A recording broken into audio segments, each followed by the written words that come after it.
Yeah, when I've always played like big shows like Defqon, Stereo, Groupers, like these big festival shows, I try and it's hard to relax because you're like nervous and excited at the same time. And for the first couple of years I started DJing, I actually had panic attacks every time I DJ. So Really? Yeah. And welcome back to the #1 podcast in the world. I'm joined with the sensational DJ from the stages of Defqon and Stereo, the amazing DJ Risque. Thank you for joining me today, Jess. Thank you for having me. It's been really interesting to see kind of your presence on social media and everything that you've been doing recently. You've obviously had quite an extensive career in the EDM space and in the hardstyle space and in the house space. When did you first kind of get introduced to this world? I would have been, I think I was 20. Right. Yeah, it's been a decade. And I was just going to events on weekends. And then I just said to one of my friends one day, I was like, how cool would it be to like get paid to like play music, to make people happy, to make people dance and like give vibes that I get from music. And we're just in the car and I was like, yeah. And then it was just like a snap and I was like, you know what? I'm going to do it. Shit. I'm going to do this and I'm going to make a job out of it and I'm going to enjoy it and it's going to be awesome. And I went and spoke to a local DJ in the area and said, hey, I'm looking at getting into this. If you ever sell any old equipment, let me know. Went and brought my first set of decks. And then about a week later, I think, he actually rang me and said, I have a gig for you. And I was like, what do you mean you have a gig for me? I don't even know what I'm doing. And he's like, it's all right. Come to the pub on Sunday. I'll run through and teach you like the basics. Like if you, like, he's like, I'm assuming being a country girl, you know, like your 90s, your pub rock and all. And I was like, yeah, that's my jam. Like I grew up with all that sort of stuff. Are you a country girl? I'm originally from Dubbo, yes. Really? Yeah. Oh, wow. When did you make the move to Sydney? About 6-7 years ago. Right. Yeah. So the early days of your career were out there in Dubbo then? Yeah. So I covered for one of the other DJs that actually couldn't make it on the night, which ended up being Derby Day, which is like the biggest night in Dubbo. So I ended up for my first show with like 3,000 people. Oh my God. And the day after, the DJ that I covered for rang me and he's like, I heard you smashed it last night. Do you want my residency? Wow. And I was like, what? And he's like, yeah, every Friday, Saturday night.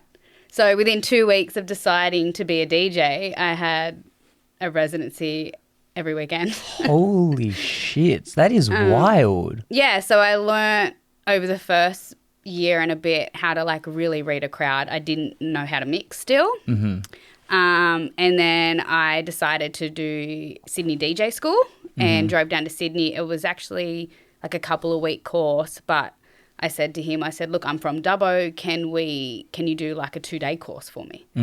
And he did. It was amazing. And that's when I learnt how to beat match, came home, practice. We then had a club open up locally in Dubbo. So then I approached the club and then started working there and the pub. And then as time went on, I was mainly the club and then started to do Sydney shows. And then it came to a time where I was in Sydney all the time. And like at one stage almost driving to Sydney every weekend. And then my mum had actually moved to Sydney, so then I made the move with her. Right. Yeah. That must have been the wildest experience, like to go from, firstly, just to make that decision. Like everyone has that dream, right? Everyone has a pipeline thing that they want to do. You know, for some people, especially when they're growing up, they want to be like a professional athlete, or they want to be a footballer, or, you know, they're going to change careers and get into the stock market, or they're going to buy an investment. Like for everyone, they've got like some kind of grandeur dream that they want to accomplish. But the fact that you just so casually said, oh, I'm going to be a DJ now, and just went for it. Like, where did that mindset come from? That's not, without trying to sound disrespectful at all, that's not a normal thing for people, like to commit to that idea so early on. Yeah. I've always just been a very determined sort of person. So if I put my mind to something like with uni, like I fell pregnant with my son in year 12. Right. And then I was like, I'm going to go to uni. I'm going to actually do something with myself so I can have a good career to support us both. And then had applied and got in early entry for nursing. And I remember like I had like some family members that were like, you're not going to, if you have a kid, you're not going to do anything, or like even friends and that are like, you sure this is what you want to do? And I'm like, I can do everything. It does make the road a little harder, and it really did, especially like I was a single mum for a long time. And it did make things a lot harder, but it didn't make it impossible. And I like to look at it like, if you want to do something, think of it like you're navigating through your maps, right? You want to go somewhere, you have a location you want to be, and you get on the road, but then you hit roadworks. You're not going to turn around and drive back home. Mm-hmm. You're going to work your way around the roadworks so you can get to where you want to get. And I just look at anything in life like that. Like, as long as I keep going forward and putting my focus and refocusing and heading in the direction where I want to be, I will eventually get there. Yeah. And I think that's with anything. And yeah, I have people, one of my best mates, her DJ name's Carousel. She actually we were just chilling at my house having a couple of drinks, and she was like, I've always wanted to be a DJ. And she's like, how cool would it be? And she's like, is it easy to get into? And I was just like, all right, let's go up on the decks. And she's like, what? And I was like, I'm going to teach you. Let's go. And she now plays main stage at Masif.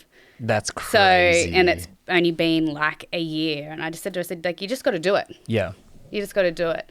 And yeah, that's really what it comes down to, is just that mindset. Like, I really do think that I'm capable of doing anything as long as I have that determination and that want behind it. And I think it's really important that it's got to be something you're passionate about. If you're not passionate about something, you're just dragging your feet and you're never going to hit the capabilities that you could hit doing something you're passionate about. I think the struggle for a lot of people, though, is that they're still looking for that thing that they're passionate about. You know, like for most people, they're working a 9 to 5 in a job that they kind of like, but not really, and would rather be doing something else. And so they don't put themselves into positions where they are challenged or they have to do something difficult. And that's not saying working a 9 to 5 isn't hard, but going down a route where, you know, for example, where you were a single mum at 18 years old and then saying, no, like, I'm not just going to sit by the side and, you know, give up on life now. Like, I'm actually going to go do something with that, and I'm going to go and study, and I'm going to become a nurse, or I'm going to, you know, at 20 years old to say I'm going to become a DJ. Like, that must have been so daunting for you, right? Yeah, a lot of people start a lot younger. Yeah, that is for not sure. Not even the age thing, like the circumstances you were in. It was like you had a 2-year-old son at the time, I assume. Like, is that right? Yeah. So I had agreement with his dad. His dad worked night shifts through the week and had weekends off. So I had him all through the week, and he had him on his 2 days off. Right, okay. So this is why I was going out at the time, because I'd sit home and then I'd just be sad and miss him. So then I'd want to go out. So I'm just in a social setting to like bring myself up. And so that's when I started going to festivals and got into the festival scene and just the music scene in general. And then I just fell in love with it. Yeah. And then to make that jump from falling in love with the scene to actually being the reason why that scene is there. I mean, like I said before, you've performed in some of the biggest stages in the world, you know, in Europe, in Miami, here in Australia. I haven't played Europe yet. You haven't played Europe? I played Defqon here. Oh, you played Defqon here? When it was in Australia. No, right. Yeah, when I'm going to Europe in June, and it's actually going to be my first time going to Europe, so I'm super pumped. Yes. Yeah. Where's this Defqon been held this year? It's in the Netherlands, near Amsterdam somewhere. I don't know. I've never been. Right. I'll just find where it tells me the bus will pick me up, and I'll just go there on the day. You must be so pumped. Yeah, I am. Yeah. Hopefully my directions are a little bit better than my last overseas trip. What happened on your last overseas trip? I can laugh about it now, but it was not funny at the time. So my last overseas trip, I did a few shows in the States, and my last show was in San Francisco, and I played at this club called The End Up, which is where everyone ends up after the other club shut. I like that. This place is open from like 3 to 7 a.m. That's so cool. So I played from like 5 to 7 a.m. And then that's wild. Then I know, it was actually really sick, like so many people. People were getting up ready to go to work, and you're just there like yeah. And then I had to actually be on a bus half an hour after the club shut back to LA to then hop on a plane to come back home. Yep.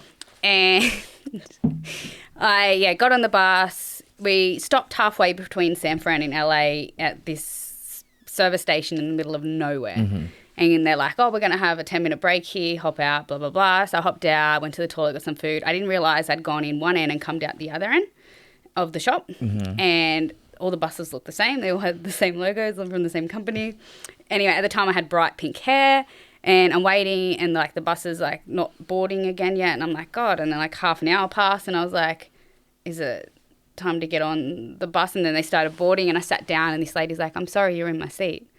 And I was like, and I looked and I went, no, this is my seat. And she goes, no. And then this other person goes, honey, I think you're on the wrong bus. We would remember someone with pink hair. And I was like, no, we're going to LA. And they said, no, this bus is going to San Francisco. Oh, no. And I went, oh, no, I just came from San Francisco. I've got to get to LA. I have a flight.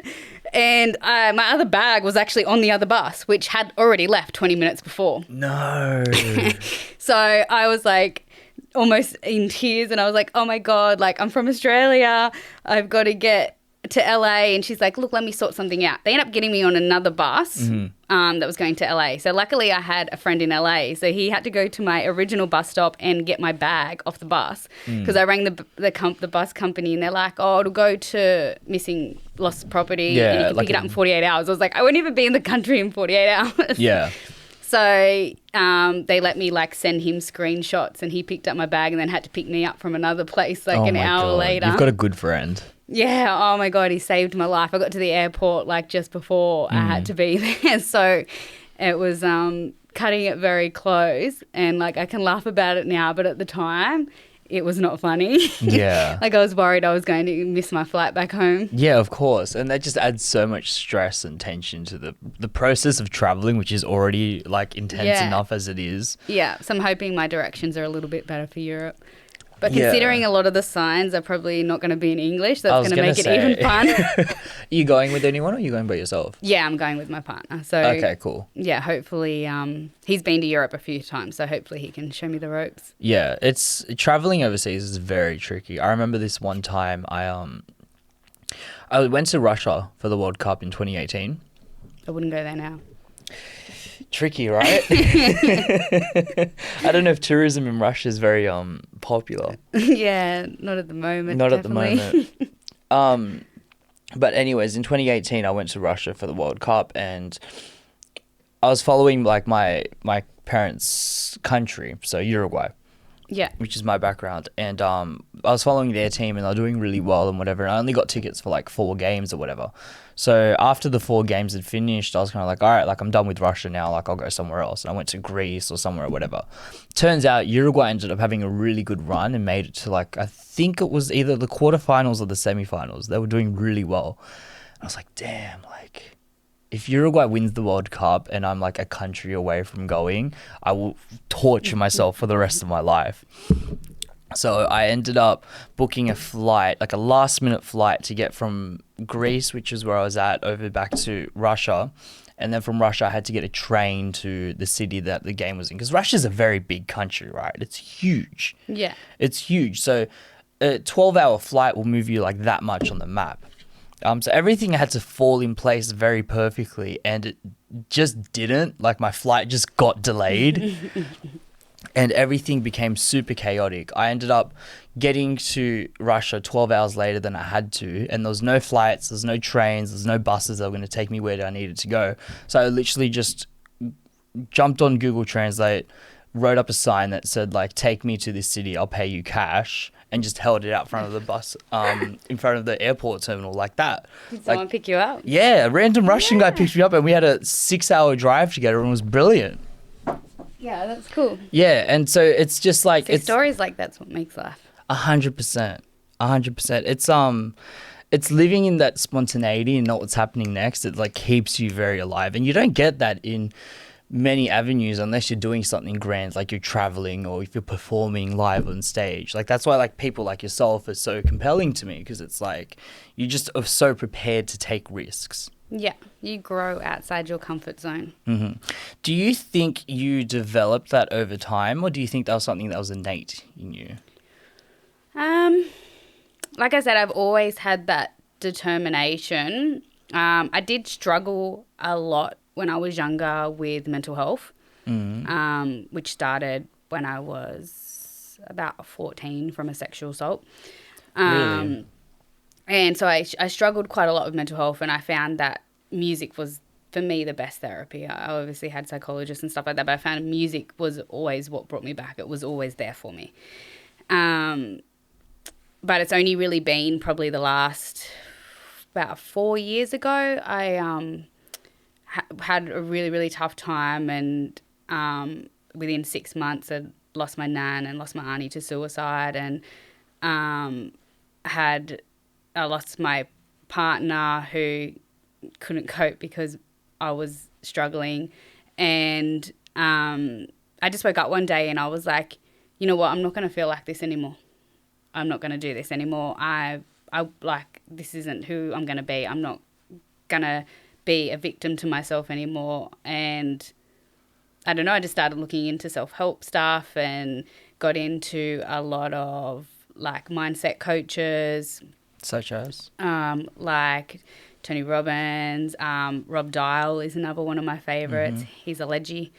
And just watching YouTube videos. Jay Shetty's another one. Yeah, he's brilliant. Yeah. So I just got into all these sort of things, and then about probably a year later, so this was about 4 years ago, so about 3 years ago, I'd really mastered it. And then a year ago, made a career out of that as well. And so now I teach other people how to do the same things, and I know it works because I've been there. Yeah. But I'd say, yeah, the last 3 years has probably just been like I've been in the healthiest mindset that I could possibly be, and I really do just think that just makes me unstoppable. Like I really do feel like if whatever I put my mind to, I get it, I do it. Yeah. Yeah. Yeah, and I think, you know, there's a lot to unpack there, but I think the fact that you have experienced the hardship and you have been through it and you've experienced a lot of contrast and, you know, been through just a lot of shit in general, the fact that you were able to come out of that must be so compelling for the people that you help, and must be so compelling because you have the ability now to empathize for other people in the situation that they're in. I think for a lot of people, it's very easy to get caught up in your own bullshit and hear like, 100%. And that used to be me. Like you'd just be like, oh, like why is this happening to me? Was blah blah blah blah blah. Life, shit happens. That's life. Sorry, I don't know if I'm allowed to swear. Oh, you can swear all you like. So, but like it's life. Life's always going to have ups and downs, but it's just how many times you get back up that matters. Mm-hmm. And I definitely do feel like I can relate with a lot of my clients, and especially like a lot of their feelings and stuff like that, because I have been there. But it's also like a bonus because then I know how to help. Mm-hmm. Yeah, it must be so rewarding for you as well, right? Like it is. Seeing those people transform their lives over a period of time. Yeah, and it's like I wasted like a good decade of my life just being in this negative mind. Like I still had the mindset that I could do what I want, but just didn't cope with a lot of my past. And to taken 10 years to figure out that I could just change it like in a split second, to me, like to be able to teach people that so they don't have to go through 10 years before they realise, is just like I wish I had somebody to do that for me. Then like obviously I still enjoyed my life, but like I could have enjoyed it more. I could have gone for more. I just wish like I had that guidance when I needed it. Yeah. Yeah. But I think that as well is what's the beauty about it, is that you get to be that person for other people that you wish you had. You know, like that is so powerful as a human being, the ability to do that. It's if you could kind of, because obviously, you know, this is a very broad topic with a lot of strategies and a lot of intricacies and nuances, but if you could compress it down to like 3 things people could do, you know, like right now, like you're in a shit place right now, you know, and it's obviously tricky because there's a lot of nuance to that. But if there's like 3 actionable things that they could do right now to get a state change, what would you say?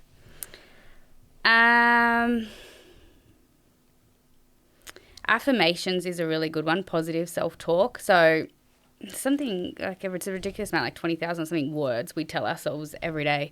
So just to make those words kinder and like I like to do affirmations out loud. So if I feel like I'm starting to get in a space where I'm like, what am I doing or whatever, I'll say out loud, or if I'm obviously in a crowd of people I don't know, I'll say it to myself in my head, but I'll be like, bitch, you got this.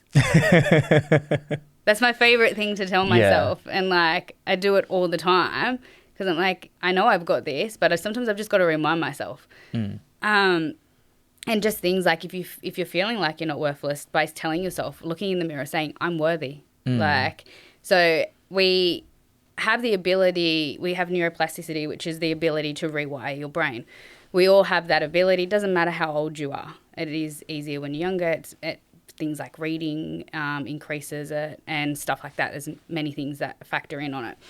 But we all have the ability to rewire. So if you've told yourself you're a piece of shit for 10 years, you have 10 years like of convincing yourself. You've convinced yourself that it's not going to happen overnight. So I think patience would be another big thing, is you've got these techniques that you can use, but it's not going to happen straight away. And that's where people like, you've got to give something at least 30 days.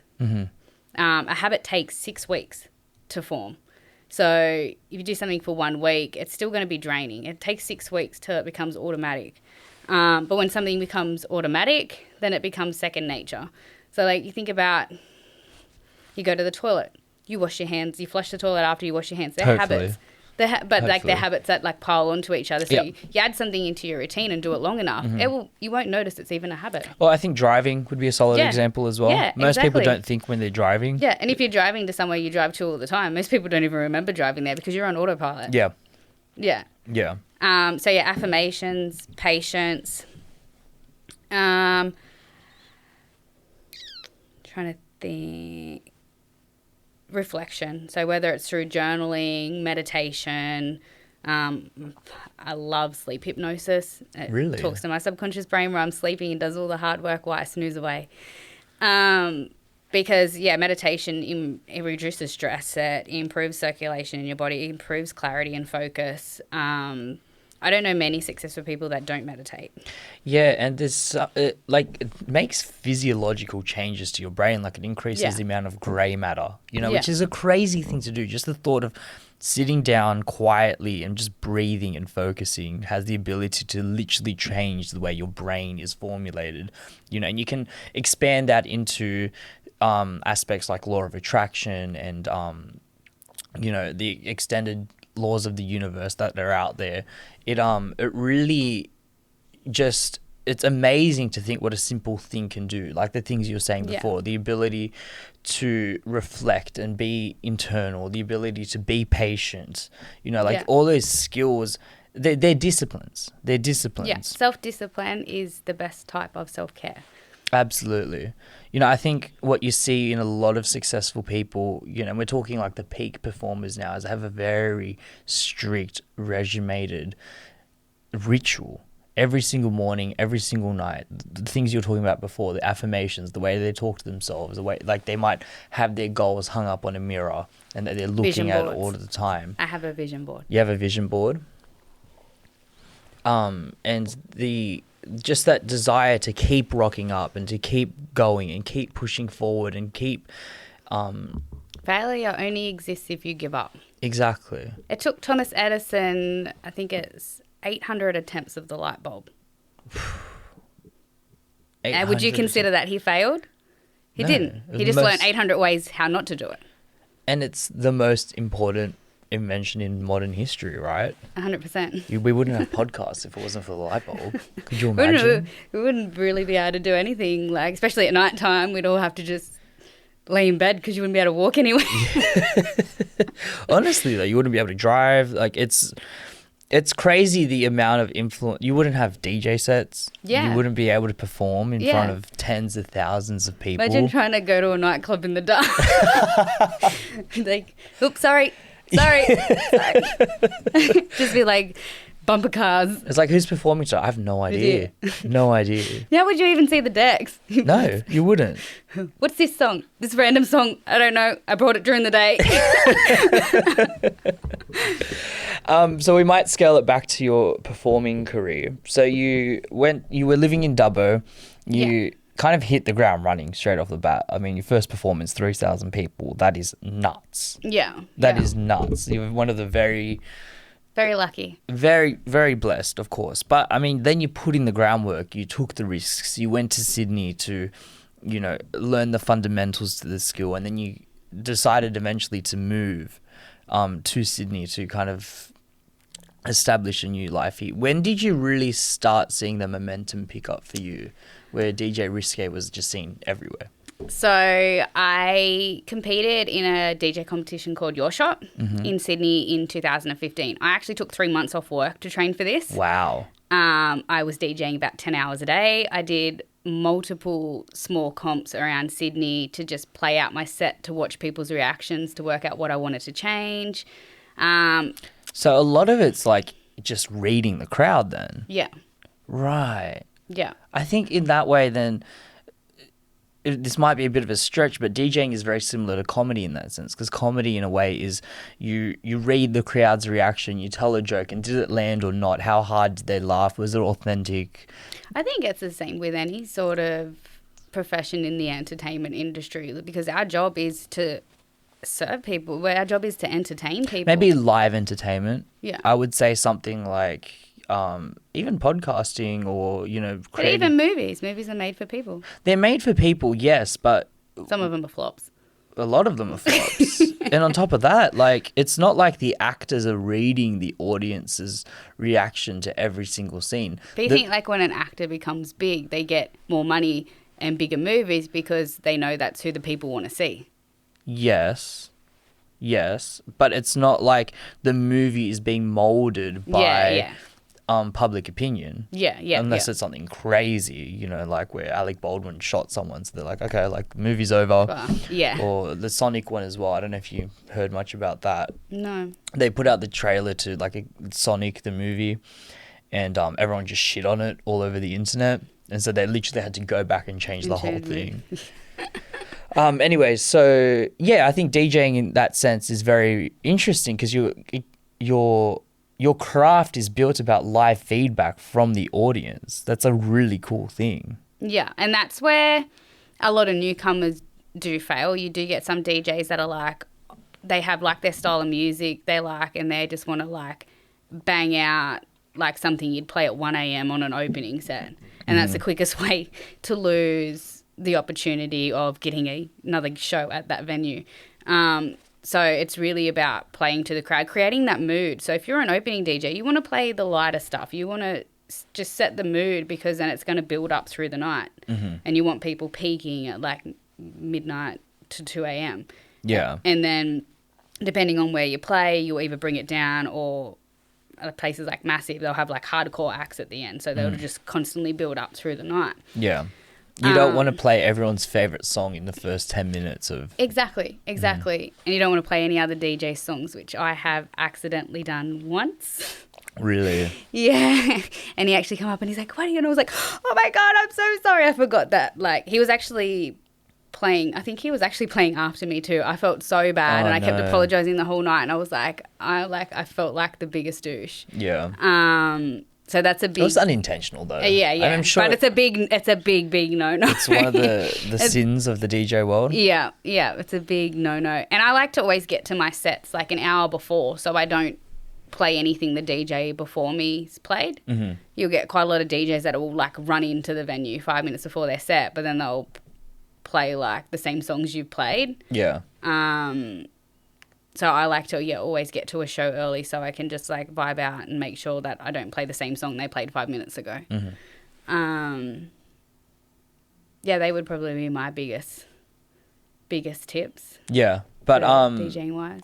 So we were talking about before, like the pickup in momentum that you had. So you're doing this competition, you're getting the live feedback from the crowd. You're doing like 10 hours a day. Yeah. I assume you did well in the competition, right? Yeah. So surprisingly, I didn't win any of the smaller competitions I went in, but that wasn't my goal. So my goal was to go there, play, and get like an idea. Actually, I think I might have won one.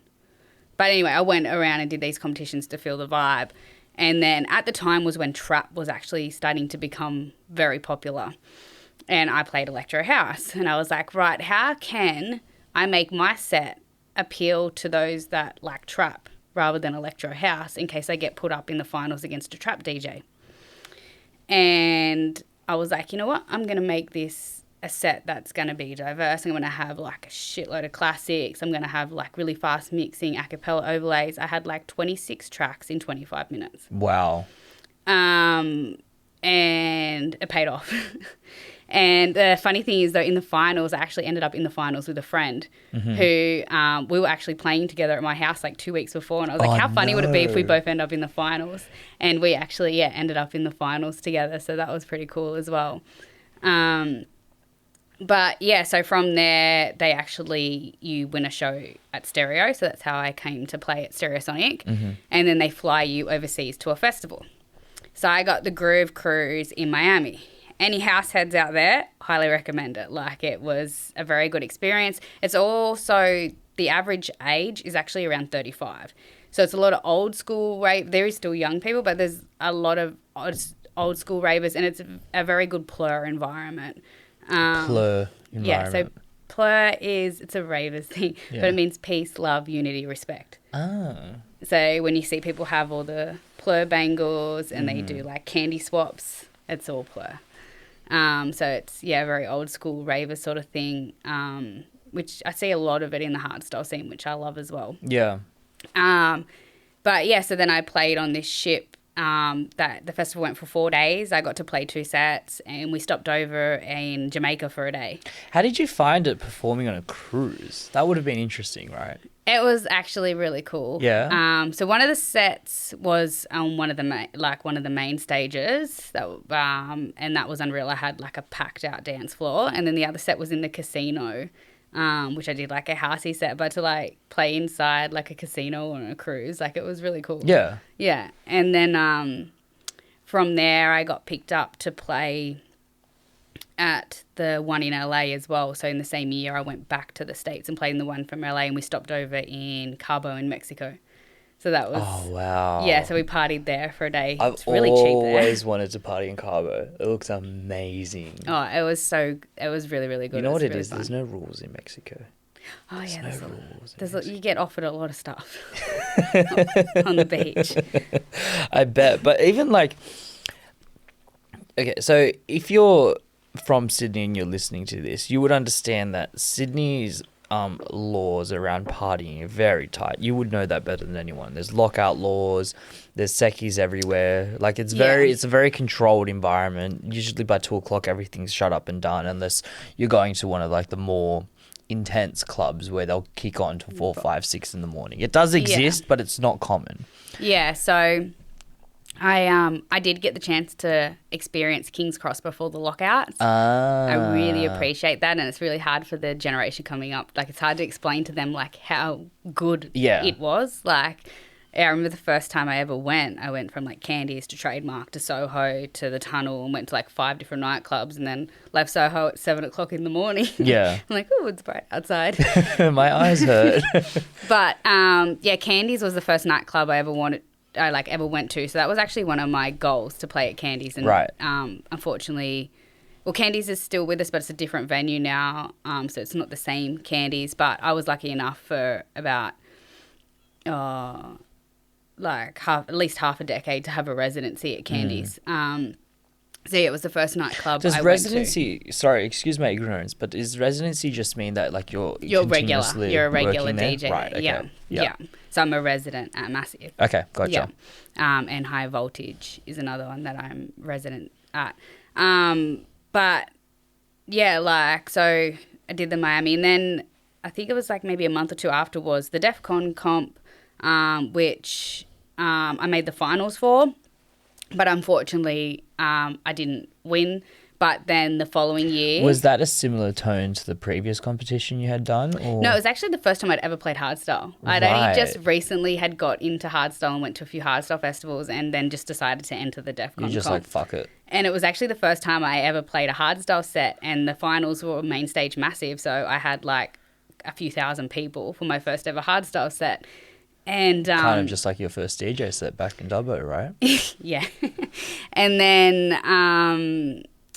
I played at Van Fest out at Forbes, which is another festival out in the country. And the bloke that does the bookings for Defqon in Australia was there as well. And I'd played electro set, and he goes, "You don't just play hardstyle?" And I was like, "Nah, I play like a bit of everything." And then, yeah, he'd messaged me like a month later, and he's like, "Hey, you want to play at the next Defqon on the white stage? But you have to play dubstep, trap, bass house, or drum and bass." And I was like, "Yeah, I don't mind bass house. I'll give that a dig." And I was like, "Yeah." And I was like, "I don't even know why you're asking me if I want to play. Like, who would say no to that?" I was like, "But yeah, I'm there." And then I got that into... must have been such a surreal moment. Yeah, and then like, I got as a more into DJ, bass house. to get to perform at Defqon is like... That's the World Cup, you know. That's one of the biggest things you can do as a DJ, to have in your resume. That would have been so surreal for you. Well, the best thing was I was the secret act of the stage. So nobody even knew I was playing until the day. And I just told my friends, I was like, "Hey, I've heard a leak of who the secret act on the white stage is. You got to be there. Like, it's going to be next level." And they all rock up and they're like, "What the fuck?" And I'm like, "Yeah!" So, like, yeah, it was, like, really surreal. It was the hardest secret I've ever had to keep. I can imagine. It was so hard. You just look at your friends like, "Oh, yeah, you should go." And you're just trying to, like, play it cool and be normal about it. Yeah. Oh, my God. But, yeah, so that was, like, next level. And then, yeah, I did, like, Lunar Electric. Sorry to cut you off. Was there a moment, like, while you're performing your set at Defqon that you had just, like, that pinch yourself, like, "Oh, this is, like, a life memory"? Yeah, when I've always played, like, big shows like Defqon, Stereo, Groupers, like, these big festival shows, I try and... It's hard to relax because you're, like, nervous and excited at the same time. And for the first couple of years I started DJing, I actually had panic attacks every time I DJ. So Really? Yeah, but I enjoyed, once I got over that initial panic, it was the best feeling ever. Was it just the tension of, like, knowing that there's a couple thousand people outside? It was just the anxiety, like, even little shows, like, yeah, like your shot. I remember having a panic attack in the finals, and I was like, "You know what, fuck it. If I drop, I drop. I'm still going hard. If I faint, I did my best." I think that's the most gangster way to go out. Yeah. Like, so your set goes so hard that you pass out. That's fucking gangster. Yeah. So I was like, it's not going to hold me back. Yeah. So I do try and, like, calm myself and, like, let myself be in that present moment to really appreciate... And that's where the things we were talking about before, with the affirmations and the meditation and the reflection, like all those. With your shot every day, I was like, "You've got this. You're going to win this. You're going to win this." And I guess one of the biggest things, law of attraction, is picturing you already have it. Like, the big thing is, like, picturing you already have it, picturing what you want and that you already have it. You don't have to know how. Just picture what you want and you'll get there. Like, as long as you're heading in directions and resonating with things that align with that sort of pathway, you'll get there. It's the emotional component of seeing it as if it's already been done. Yeah. That's how the law of attraction really works. And that was when I really got into law of attraction, was after your shot. When, after, like, telling myself every day, "You've got this, you've got this, you've got this." And then after winning it, I think it was about 2 days later, after, like, all my socials had, like, gone nuts, like, overnight I grew, like, a couple of thousand followers. Like, it was crazy. But I think it was, like, 2 or 3 days after, and I just remember just sitting in the bottom of the shower and I just cried because I was so happy that I had done it. Like, and I just remember thinking, do we have any like, footage? Is there anything on your Instagram? Of what? Of your performance? There is on my Facebook, not on my Instagram. Okay. We'll see if we can pull that up. I just want to... Defqon or Stereo? Whichever one you're more inclined to show. Just search up or go on Facebook. The search bar's on the left. Yeah.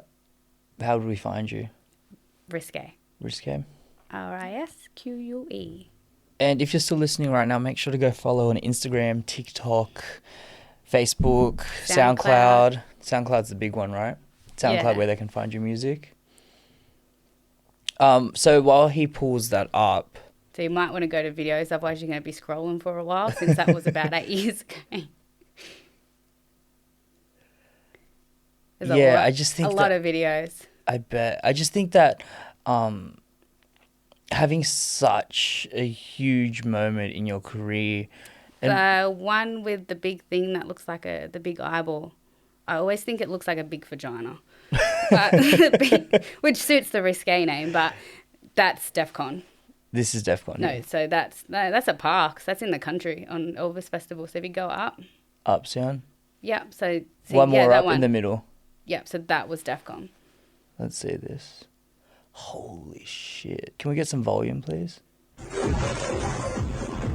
Not the best quality of filming. But that is crazy. There is another video next to it where there is some footage of from my angle from the inside. Yeah, let's pull that up.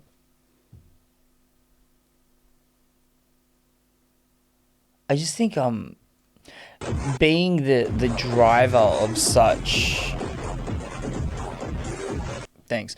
Being the driver of that, like that energy, and being the one who's directing it and in charge of it must be so cool, because you're seeing everyone else have such a good time and you're like, oh my God, I'm doing this right now. And that's what I love about the music. And I think like all my careers, like I've always just wanted to help people. And all my careers do that.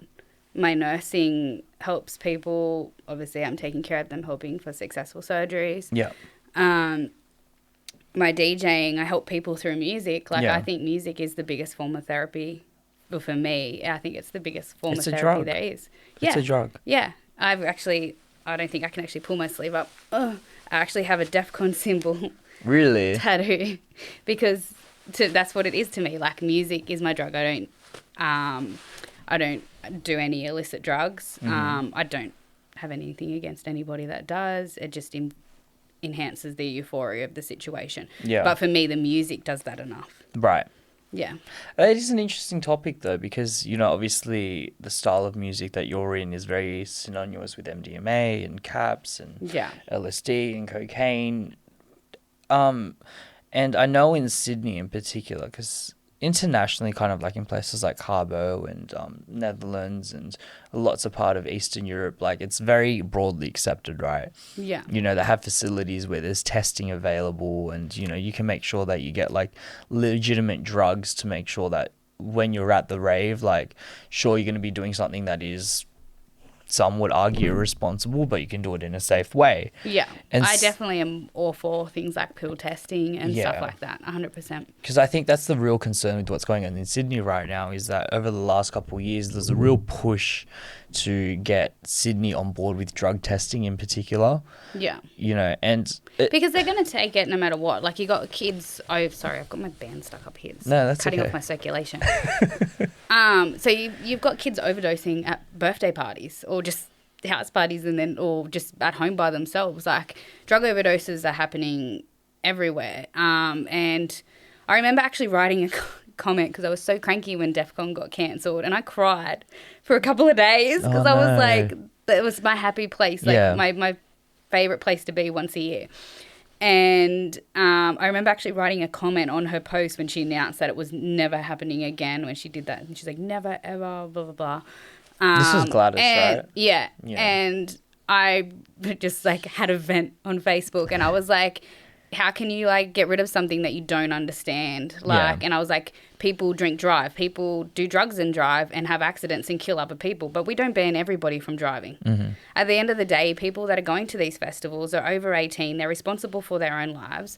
It is really sad, and my heart goes out to the families when overdoses do happen. And I've lost my uncle to an overdose, so I'm sorry to hear that. Thank you. So I do understand that as well. Like, it's very sad, but at the end of the day, when you take drugs, you know there's a risk that they can kill you. And I just don't think it's right that everybody as a whole is punished because of that. Like, we don't stop driving because someone drink drives and has an accident, kills somebody. So why do we stop festivals? The driving one is a bit trickier. That analogy is a bit trickier because not everyone that drives drives, but the vast majority of people that go to festivals do drugs. Like, that's... There is a higher amount. But the drugs have always been in the music festival from the 60s or... Oh, yeah. This the is 60s was even back from bigger, the magic mushrooms and the whole lot. So it's like always been part of the music scene. It's more that the drugs aren't safe anymore, in my opinion. Everything's getting laced with fentanyl and everything's getting jumped. Yeah, because people are so consumed with money. Yeah. Like, and, if we cut it with this, or we make more money. I think the real parallel that you will see is with alcohol, right? Right now, as a grown adult, I can go and buy 10 bottles of JD and drink myself till I die. Yeah. I can go do that legally right now. The government's not going to come in and say, no, you can't do that. I was actually watching a video, it was like 2 days ago, that was on, I think, either TikTok or YouTube, probably TikTok. I have a bit of an addiction sometimes. I don't go on it often, but when I do, like, besides when I upload, but I don't scroll often, but when I do, I think it's easy to get trapped in that. And then I'm like, God, it's been 3 hours. I've been so unproductive. They just suck you in. They do. Well, it's just people are so entertaining. But, yeah, there was this bloke that said, like, how it's like the norm, like, to go out and see someone passed out, but really they're passed out because they're unconscious because their body can't function because there's such a high alcohol level in their body, and people just make fun of it rather than... We draw dicks on their faces in permanent marker. Where if someone had a drug overdose, you'd take them to the hospital. Yeah. So it's the same sort of thing when people drink themselves till they pass out. They're unconscious because their brain can't function because they've had so much alcohol, and they can die too. Yeah. Yeah, 100%. Yeah, I just think the technology is there. It exists. It is possible to have both worlds, right? You know, you can have a world where ravers can do drugs and have it in a safe way where no one overdoses. I think the real point of contention comes to, will people actually go and get it tested? Yeah. I think that's really where it's like, okay, now we don't really know what's going to happen. We just have to observe human behavior and what's going to be. At least the government can put a tax on it if they made it. True. We could use the money right now. Yeah. We've been handing it out like crazy. See, yeah. Floods, and it's just been, like, I don't know, after the last couple of years with COVID, you're like, all right, it can't get any worse.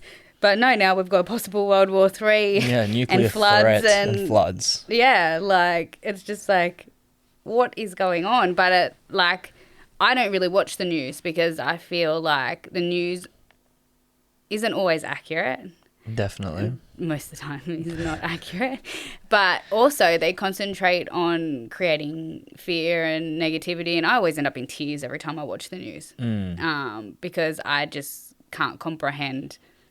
I have one of my biggest things in my life is I can't comprehend people that do things on purpose that harm other people. Yeah. I get you accidentally might hurt someone's feelings with something, but I can't understand people that go out of their way to cause issues for other people. I just have never been able to comprehend that because it's not in my nature. It's coming from a point of scarcity. It's coming from a point of pain and hurt. You know, like it's not. Yeah. It's not necessarily. Hang on, I think we've got. Sian, you coming in? Everything okay? Oh, we lost the wide. I think it's coming from a point of just being discontent with life because, you know, happy people don't do that. Happy people don't cut you off in traffic and tell you to go fuck yourself. Yeah. You know, like that's just, it's not how happy people interact. It's the miserable people, it's the angry people, it's the people that are, no offense, but it's the people that are writing Facebook comments. It's the people that are engaging in these long Instagram debates telling people to go fuck themselves. I actually had my first negative comment on... Actually, I've had 2 negative comments on TikTok so far. Really? But I'm just like really pleasant back to them. You kill them with kindness. Yeah. You be empathetic and you be nice to them, and they're like, oh, fuck. Like, I can't even hate you when I'm hating you. It's like, I don't like this music. It's like, but you've just wasted the time giving me a comment telling me how you're not fond of the music. And I just wrote back, everyone's entitled to their own opinion. It's okay if you don't like it. Yeah. Because it is, like, but I just don't understand, like, why go out of your way to even... So, we'll change gears a little bit. Why nursing? So, originally I sort of stumbled into it. Like, I found out I was pregnant. Mm-hmm. I actually call my son my guardian angel because at the time I, like, was wagging school all the time. I had an attendance rate of, like, 10%. Oh my God. Yeah. And then I fell pregnant and I was like, all right, I need to actually do something with myself. I don't want to bring a child into this world without giving them the best life that I can give them. Mm-hmm. And then went to the year advisor, and I had to stay locally. So our local university had nursing or teaching.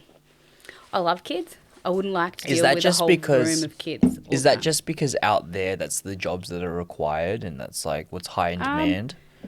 I don't know, but that's like they had a few other positions, but none that really stood out.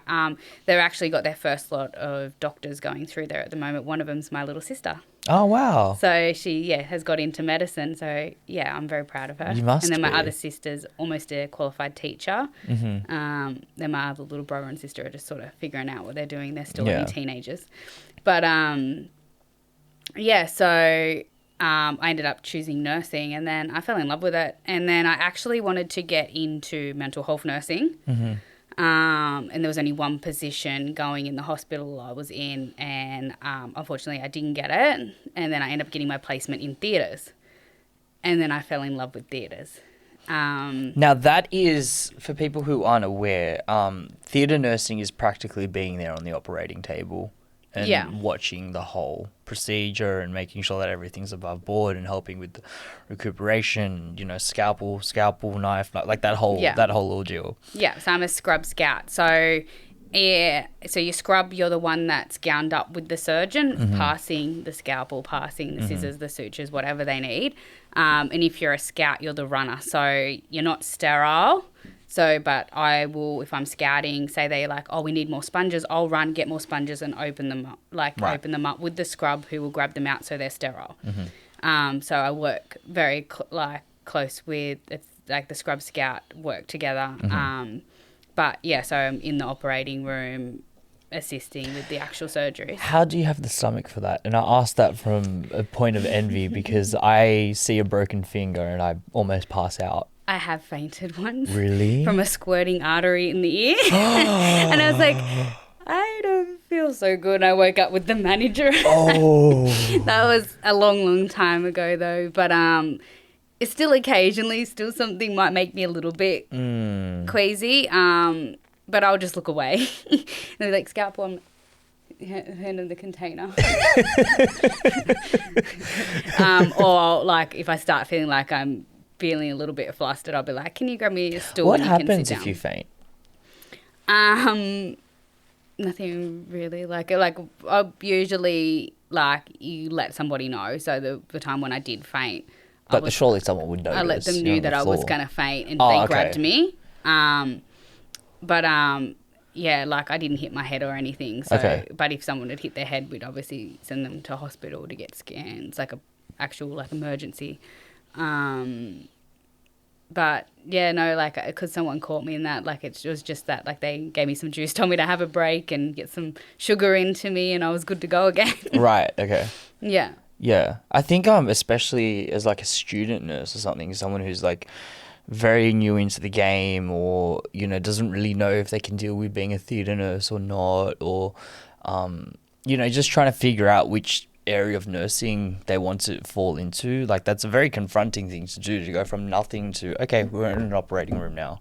Yeah, I did do agency work when I first moved to Sydney for, I think, 2 years. So I worked in a variety of areas. I actually got to work in a mental health ward. Whoa. And what was that like? when I did my prac at uni, I actually did my mental health prac in a jail. And I loved that. Really? I loved learning the psychology behind people. I loved reading on stories of the criminals and learning how they got to where they got to. And it's amazing how many times you can see it rolling out. We're going to go on a bit of a tangent here, but I think it might be worthwhile. Have you watched I think it's called the White Tail Underbelly on YouTube? No. Oh, you're going to love Watch this. it? Go on YouTube, Sian. And I'm not sure if I'm subscribed to them or not, but what they do is they find, so the way most podcasts work, right, is you find someone who's done something notable or someone that's done something interesting, and you talk to them and you gauge them and you try to understand their story and their psychology and so forth, right? Yeah. It's a pretty cookie cutter model. There's hundreds of podcasts, millions of podcasts all over the world. This podcast is fascinating because it goes the other end. It finds the Worst people. Well, not worst people, the people that have just... the worst. Yeah. The worst. I'm talking drug dealers, heavy drug dealers, crack addicts, pedophiles, sex offenders, all of those people, and just puts a camera on them and asks them questions. And it is so enticing. I would love a show like that. I just find the psychology side yeah, so good. that one there, soft white underbelly with Ku Klux Klan members. There you go. This right here. This is a 20-minute video, but maybe just open it up, give us a bit of volume. Calling me a racist is true. I'm a racist. Damn right I'm a racist, and I don't hide that. I'm a racist person, but I'm not a bigot. I don't hate anybody, but I'm a racist. A racist is somebody that loves their race and loves their people. It's a different view of it. All right, Stephen. Right. Stephen, where'd you grow up? Where are you from originally? I grew up in New Albany, Mississippi. And tell me about your childhood. You had both of your parents growing up as a kid? My dad wasn't really in my life that much. My dad was a Vietnam veteran. He had a lot of health issues. He wasn't in my life a lot. I think my dad got my life Okay, when pause, I was because about I 16 think years we old. might get pulled from YouTube if we play too much of this. Yeah. I'm going to check that out. Wild, right? And it's like there's this whole subset of human beings in the world that we've kind of just put into a box. You know, we've defined racists or pedophiles or abusers, right? And we've kind of just gone, we're not going to look that way because that's inconvenient to our modern society. But to actually kind of explore that world and understand the psychology and understand how they ended up in that position.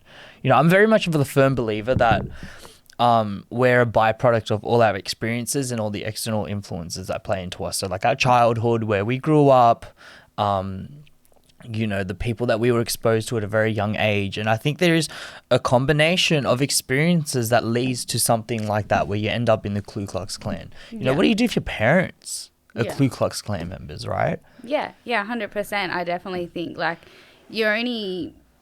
I can't remember. I can never remember what they are. But you're only born with, like, it's 2 or 3 fears. And it's like the fear of falling, the fear of abandonment, and the fear of loud noises.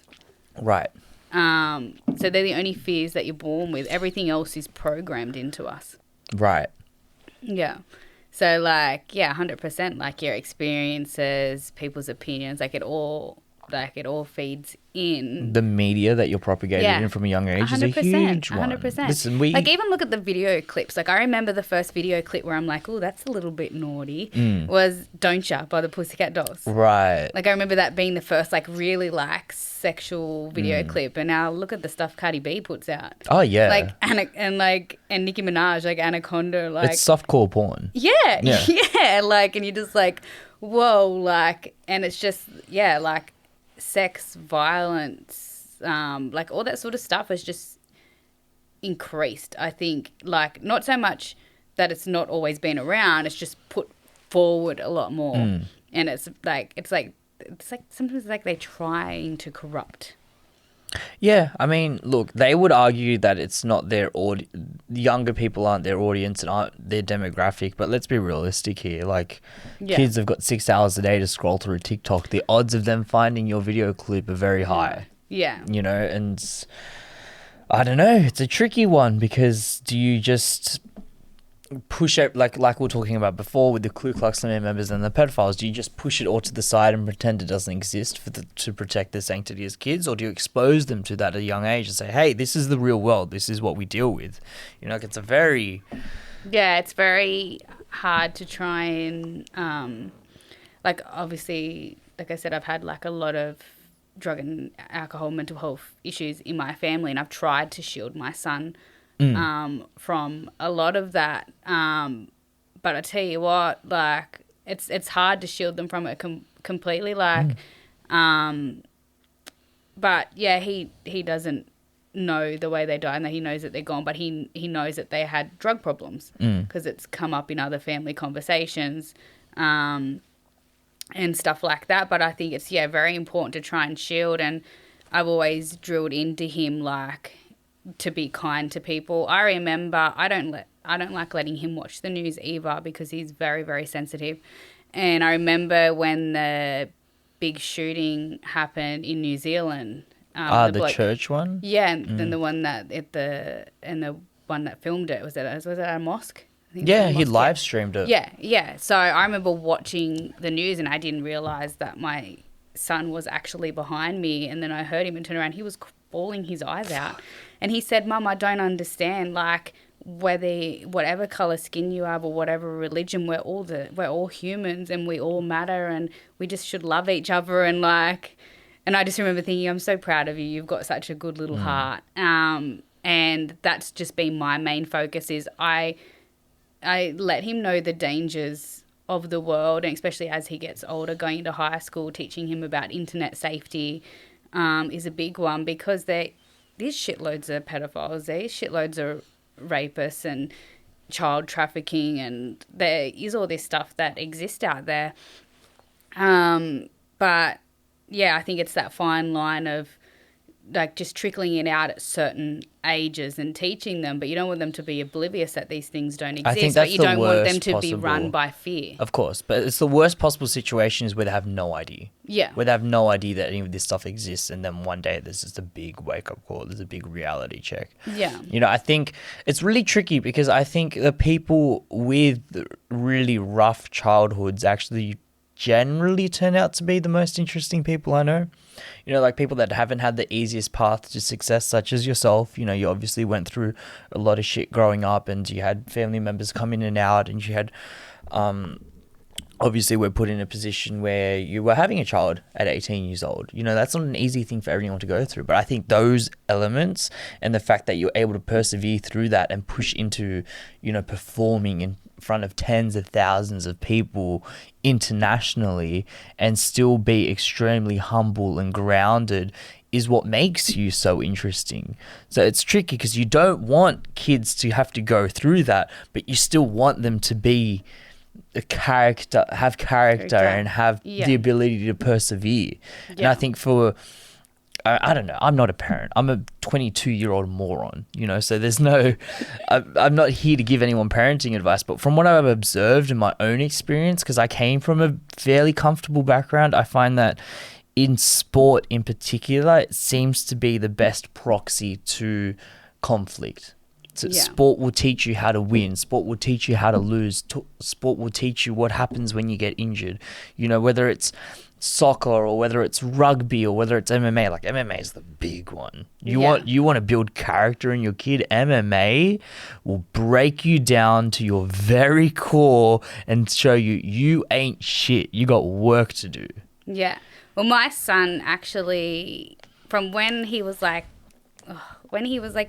started walking, when he was like 2 or 3, he'd always go in my room and steal my high heels or steal my dresses. Really? And he's, ever since he could walk, always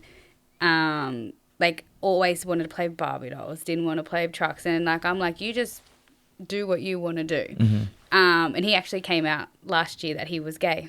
Wow. And he felt comfortable at 11 to tell me that, because I've always said to him, you do you as long as you're kind and you don't do anything that hurts anybody else. You just do you and you own it. And he actually his career goal is to be a famous drag queen. Wow. And he already rocks it. He already does makeup better than me. And he got into a performing arts high school this year, which he goes to, and he just owns it. He owns who he is. So he's a performer. Yeah. And he just owns who he is, and I love that about him, and that's something that I've drilled into him because I didn't want him growing up worrying about what other people think. So he's got the mentality this is me, this is who I am, and I love that about him.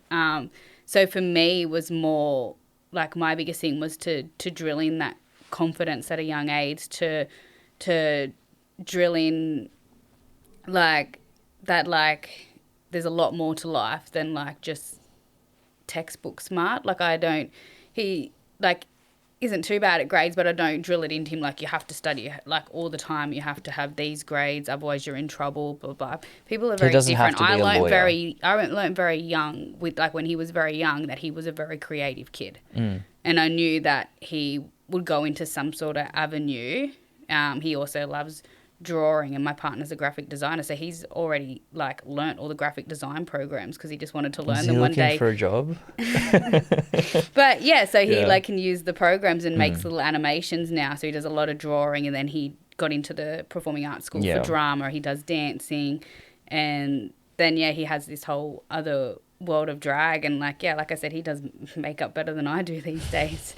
But yeah, I just love that like he can just be him. comfortable in his own skin. And it's really interesting that we live in a society that allows that, you know, because 20 years ago, it's a very different story. Yeah, I We're think not even talking about, like, I it's think not that even long my ago. generation it's just I think like even growing up, I was very mindful about things I want to do, and you don't want to be judged. And I think that's something that a lot of people have problems with, and a lot of people don't step outside of their comfort zone for things because they're like, oh, what about if I don't do well at it? Like, will people judge me? Or like people overthink things.